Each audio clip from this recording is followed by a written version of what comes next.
연구위원 조정실장으로 계신 박세영 박사님께서 한국의 사회 서비스를 주제로 한 발제를 해주시도록 하겠습니다. 큰 박수로 환영 부탁드립니다. 예, 방금 소개받은 한국보건사회연구원 박세경입니다. 제가 유학 마치고 고사에 입사한 게 올해 15년째인데 그동안 책에서 뵀던 분, 책에 계시는 분인 줄 알았던 분들을 오늘 실제로 뵙게 돼서 여전히 지금 약간 소문인 것 같고요. 네, 그런데 원래 지금 정경배 원장님께서 지금 전체 기획하고 준비하시는 과정에서 우리 원에 계시는 정경 박사님께 노인복지 관련된 논의를 부탁을 하셨고 저희 사회서비스, 한국의 사회서비스 논의를 좀 정리했으면 좋겠다고 의견을 주셔서 오늘 발표드릴 자료는 사회서비스 부분은 제가 정리를 하고 노인복지 부분, 노인서비스 부분은 정경 박사님께서 작업하신 부분을 제가 대표로 발표를 하도록 하겠습니다. 정경희 박사님께서 이 자리 같이 하시고 싶으셨는데 오늘 국외 출장 중이셔서 함께 하시지 못하셨고요. 그 아쉬움을 계시면 제가 간략하게 말씀을 올리도록 하겠습니다. 한국복지과 국가의 발전 진로를 논의하는 과정에서 사회서비스 정책을 이야기하게 된 것만으로도 저는 굉장히 큰 변화라고 생각을 합니다.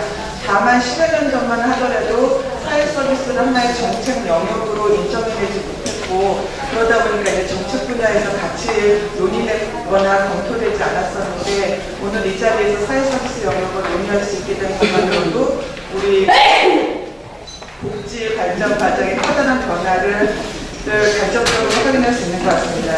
오늘 제가 간단하게 말씀 올릴 세 가지 영역을 지난 10여 년 동안 사회서비스가 어떻게 확장되어 왔는지 간략하게 말씀드리고 그리고 현재 우리 사회서비스 분야를 어느 정도로 적응하고 있는지 현안 관련해서 간단한 통계를 소개시켜드리고 있습니다. 마지막으로 지금 사회서비스 분야에서 검토되고 있는 향후 발전 과제, 앞으로 더 복지국가로 나가기 위해서 어떠한 사회서비스 분야의 세부 정책이 조율되어야 되는지 논의되는 내용을 말씀드리도록 하겠습니다. 제가 오늘 지금 자료집에는 75페이지에 있는 한글 자료가 있고 그다음에 맨 마지막 부분 165페이지 영문 자료가 있고요. 그리고 지금 앞에 보고 계신 PPT 자료는 그 두 가지 내용을 요약해가지고 참고하시도록 따로 별도로 준비했습니다. 그래서 PPT 자료, 지금 좀 전에 나눠드린 PPT 자료를 중심으로 보시면 될 것 같습니다. PPT 자료의 이제 첫 번째로 사회서비스 확장 경로에 대해서 말씀을 드리면 한국의 사회서비스 확장의 배경에 대해서는 한번 언급을 하고 지나가야 될 것 같습니다. 기존의 복지 정책 논의가 주로 취약계층 대상의 기본적인 생활을 지원하기 위한 사회 안전망 논의가 주로 됐다면 2000년대 중반에 들어서 사회서비스 확충 논의가 본격화됐습니다. 근데 한국 사회서비스 확충 논의에서 흥미로운 점은 서비스 확충이나 서비스 필요성에 의한 논의의 촉발보다는 실은 일자리 창출이라는 것에 강점을 두고 진행이 됐다는 점이 매우 흥미로운 점인 것 같습니다.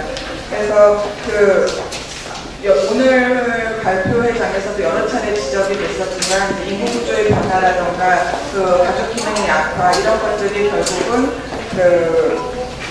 사회적 돌봄의 필요성 수요를 증가시켰고 그것을 충족시키기 위해서 서비스 확충이 시급한 문제를 대두가 되면서 서비스 확충과 동시에 그 서비스를 제공하는 제공 인력이 곧 인력 창출로 이끌어질 수 있겠다, 일자리 창출로 이끌어질 수 있겠다 이런 판단하에 한국의 사회서비스 정책은 2000년대 중반 이후부터 서비스 일자리 창출에 우선순위를 두고 서비스 논의가 활성화됐다고 보시면 되겠습니다. 두 번째 슬라이드를 보시면 2007년에 사회서비스 확충 전략이라고 해서 정부에서 본격화된 서비스 확충 논의를 크게 세 시기를 한번 구분을 해봤습니다. 물론 건강보험이나 다른 사회보장 제도에 비하면 역사가 짧기 때문에 이렇게 이제 세 시기로 구분하는 것 자체가 다소 억지스럽기는 하지만 굳이 구분을 해본다면 2007년 처음 사회서비스 논의를 본격화 시작한 이래 한 초반 3년여 동안은 저는 사회 서비스 확충의 절실함에 비해 우리가 사회 서비스 확충을 위해서 공적 지출을, 공적 재원을 투자할 수 있는 여력이 얼마 되지 않는다. 이게 매우 제한적이라는 현실을 인정을 하고 사회 서비스 확충은 조금 더 다른 방식, 다른 복지 혼합의 방식의 시도를 전제로 했었습니다. 그러면서 과감하게 그 사회 서비스 시장화, 산업화 논의를 촉발을 시킨 것은 분명합니다. 다만 그런 사회 서비스 산업화나 시장화 논의를 이끌어갈 만큼 충분한 정책적 고민이 뒷받침되지 못했기 때문에 기존의 복지 서비스 공급 현장에는 오히려 혼란만 가중시켰다는 그런 비판을 직면하기도 했었습니다. 이후 2010년 후반부터 한 2015년 정도까지는 사회 서비스 정책 논의에 있어서 최초에 시도했던 시장화 산업화 논의를 이제 전면으로 드러내지 못하는 상황에 봉착하게 됩니다. 그 이유로 여러 가지가 있겠지만 우선적으로 좀 전에 언급했던 것처럼 복지 서비스 공급 현장에서 일어난 혼란과 혼돈에 대한 책임의식 부분이 있었고요. 또 하나는 실은 우리 국민 정서적으로도 복지 부분은 오롯이 국가가 책임져야지 그것을 민간과 경합하거나 민간과 분담하는 것 자체에 대한 거부감, 그거를 이제 정책 담당 부서인 보건복지부에서 충분히 고민을 담아내지 못하고 일단 저 수면 아래로 잠그는 그런 시기가 아마 2010년부터 2011년부터 2015년 정도라고 생각이 됩니다. 그러면서 사회 서비스 시장화 논의가 위축이 되고 그 자녀적 복지 정책과 차별화해서 추진하려고 했던 사회 서비스 정책은 갈방향을 잃고 혼란의 시기를 거쳤던 것이 그 2010년대 초반인 것 같습니다. 이후에 2016년도에 들어서면서 다시 정부에서는 사회보장기본법이 개정되고 사회보장기본법 안에 사회서비스에 대한 개념적 틀을 갖추게 되면서 이 소득보장과 함께 사회서비스 보장을 우리나라 사회안전망 완성의 주요 축으로 이제 다시 본격적인 논의를 시작하게 됐습니다. 그러면서 이게 단순히 인간의 기본적 욕구를 해결하는 차원을 넘어서서 개개인이 모두 다 갖고 있는 개별화되고 차별화된 서비스 욕구를 충족시키기 위한 정책적 전략으로서 사회 서비스가 중요성을 인정받기 시작했다고 보고요. 또한 기존의 우리 복지 서비스가 대부분 어떤 위기 상황이 발생하거나 사건 사고가 발생했을 때 그 상황 대처적인 차원에서 서비스 개입이 이루어졌다면 사회 서비스는 어떤 위기 상황이 발생하기 전에 예방 차원의 서비스 전달을 강조를 하고 나아가서는 오늘 김원택 교수님께서도 언급하셨지만 인네이블링 스테이트에서 사회 구성원 개개인 모두가 본인의 역할을 잘 할 수 있도록 개인의 역량을 증진하고 활성화시킬 수 있는 그런 서비스의 필요성까지도 현재 논의가 되고 있습니다. 다시 말해서 최근의 사회 서비스 정책 논의는 욕구 기반의 보편적 서비스 제공 그리고 서비스 공급 과정에 있어서의 그 공공성 부분이 같이 상존하면서 그 균형을 이뤄가기 위한 고민이 이루어지고 있다고 보시면 될 것 같습니다.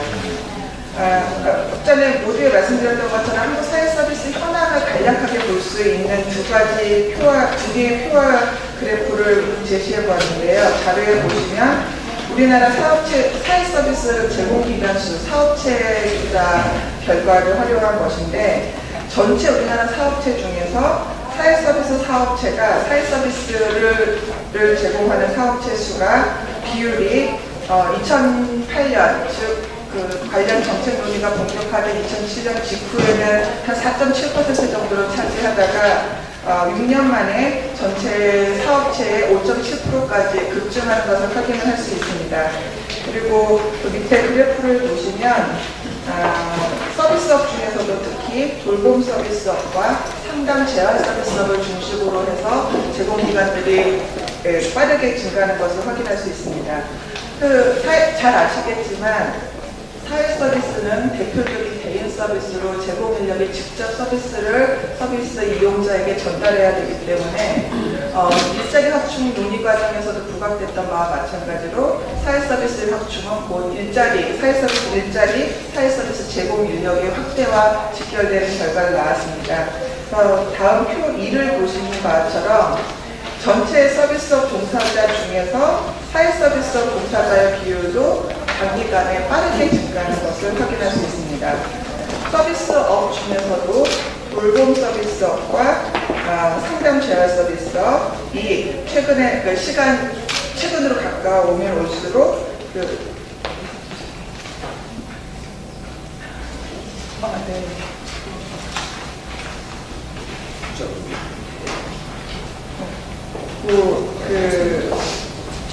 죄송합니다. 돌봄 서비스업과 상담 재활 서비스업 쪽을 중심으로 해서 인력도 크게 증가하는 것을 확인할 수 있습니다. 그리고 오늘 사회 서비스 논의와 연결해서 우리나라 노인 대상의 사회 서비스업을 한번 보고자 해요. 지금 다음에 보시면 복지 영역의 노인 복지 영역에서 어떠한 영역에 대한 희망 욕구가 강하게 드러나고 실제는 이행 상황은 어떤가를 간단한 표 하나를 한번 그래프로 제시해봤습니다.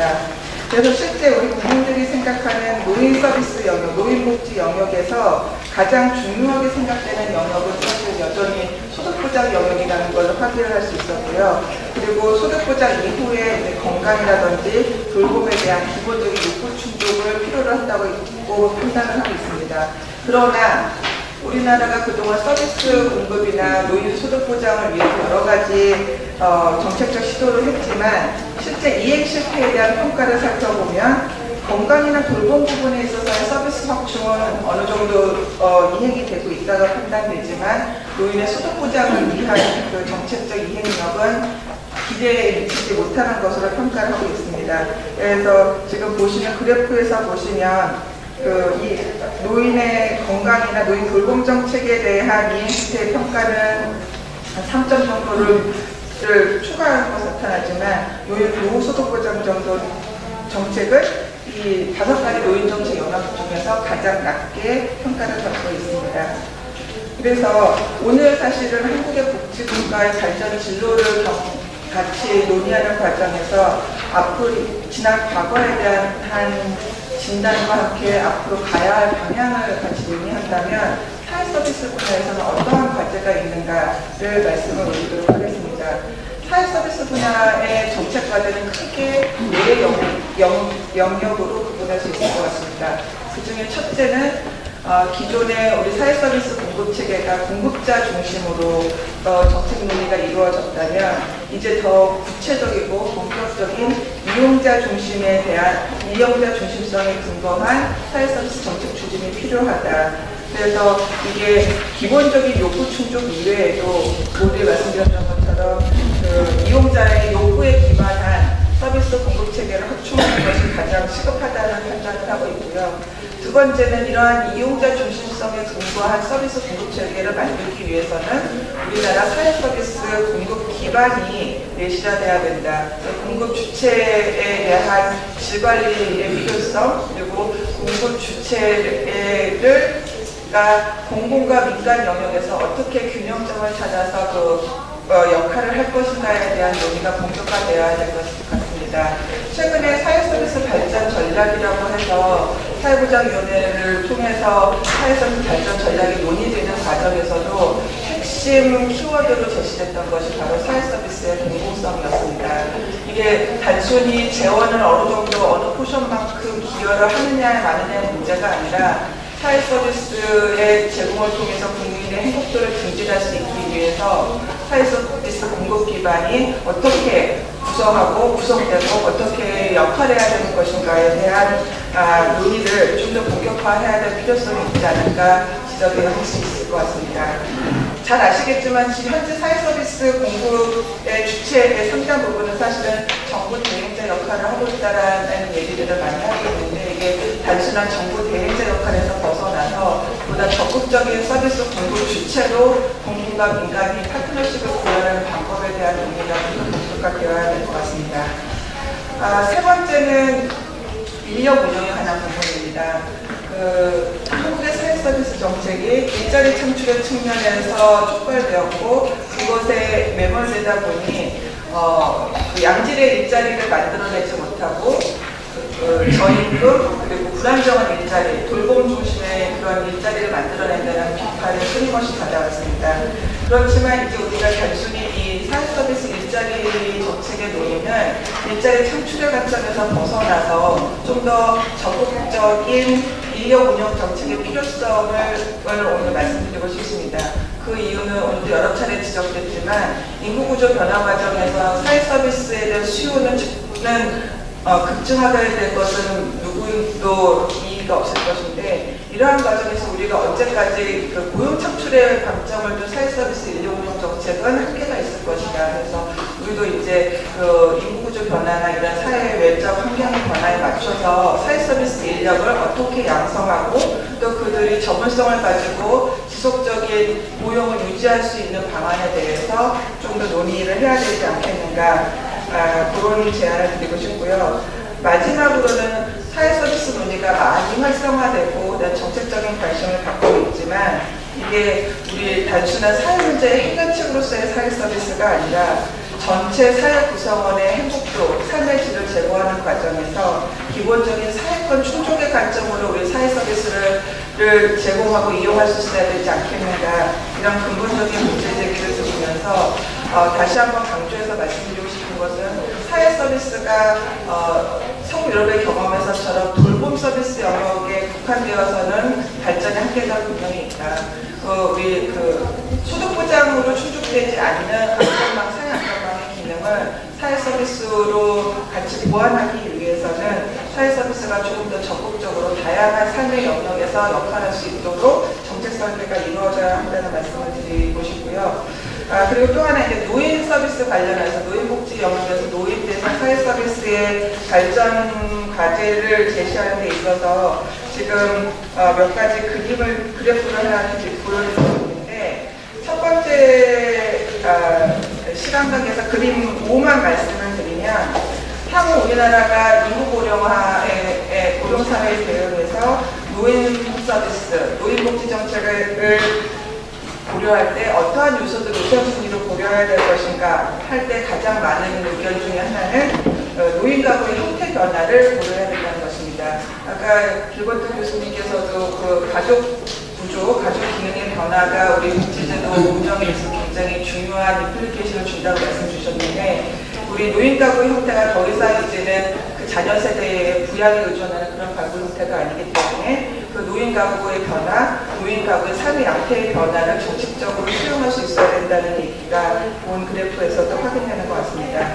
그래서 마지막 마지막 슬라이드 2장을 보시면 노후소득 보장 측면, 그리고 노인의 건강과 돌봄 측면, 그리고 노인의 적절한 경제 사회 활동을 지원하기 위한 영역에서 어떠한 방향성을 가지고 정책 과제를 도출해야 될 것인가를 정혜희 박사님께서 정리한 표를 제시하는 것으로 발표를